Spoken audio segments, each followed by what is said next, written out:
Hello ළමයි, ඉතින් ඔයාලට කොහොමද? පුංචි දේවල් එක්ක තමයි අපේ දවස ලස්සන වෙන්නේ. මගේ නම් අද දවස පටන් ගත්තේ මේ විදිහට. උදේම නැගිටපු ගමන් වතුර වීදුරුවක් බීලා, මූණ සෝදලා මගේ කොණ්ඩේ පීර ගන්න එක තමයි මම කරන්නේ. දන්නවනේ ඉතින් මම ස්කූල් ටීචර් කෙනෙක්. මේ දවස්වල අපිට නිවාඩු. එයාලා නැතුව නම් හරිම පාළුයි ඉතින්. මොනා කරන්නද?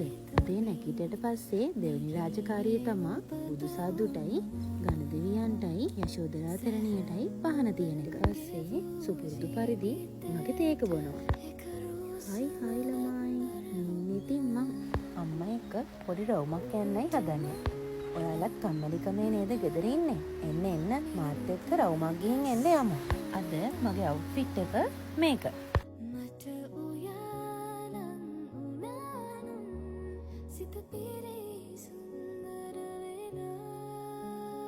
එහෙනම් අදට ගිහින් එන්නම්.